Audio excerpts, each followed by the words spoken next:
This upcoming Saturday, to be more specific April 22nd, will be the International Motherhood Day. When I think about nature, the first thing that comes to my mind are mountains. They are so majestic and solid that nothing can move them. They even remain unshakable when strong winds hit their heights. Hello everyone, I'm Irene Riderelli, writer, blogger and a passionate reader. And this is Into the Books.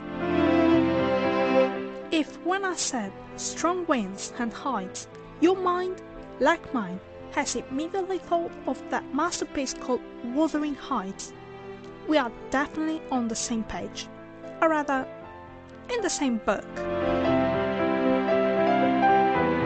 This story is set in the Yorkshire moors. Mr. Earnshaw, the owner of Wuthering Heights, adopted an orphan boy named Heathcliff, even if he already has 2 children of his own, a son, Hindley, and a daughter, Catherine.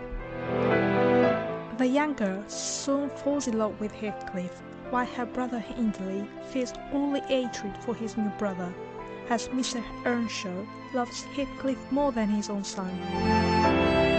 When their father dies, Hindley sees an opportunity to destroy Heathcliff.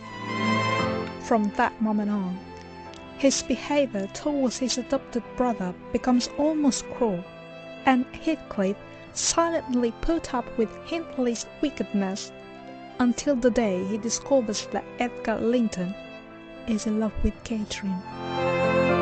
It is then when he decides to leave Wuthering Heights, from where he stays away for 3 years. The relationship between Edgar and Catherine culminates in a marriage and a daughter, but unfortunately, years later, Catherine dies.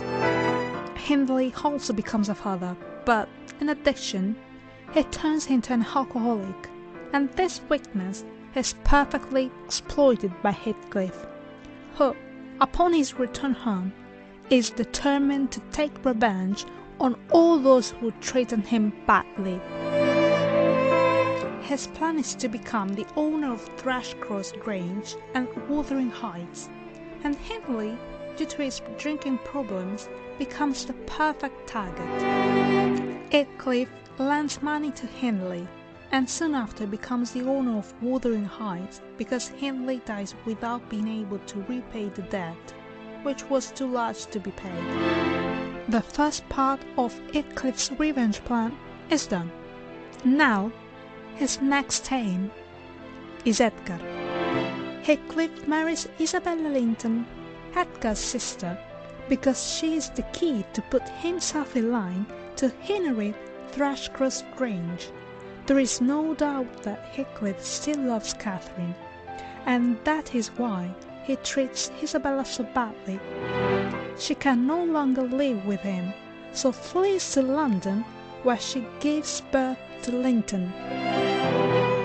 However, fate is ironic and unpredictable. Years later, Linton meets Katie, Catherine's daughter, and they fall in love. But in fact, Linton was pretending, under his father's orders, to be in love with her.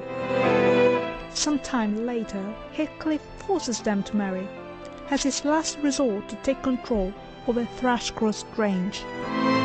After Edgar's and Linton's deaths, Heathcliff has control of both farmhouses, and he forces Katie to live at Wuthering Heights and act as a common servant while he rents Thrushcross Grange to Lockwood, the character that narrates the story of all characters inside the book. At the end, Heathcliff dies, and his spirit is believed to join Catherine's.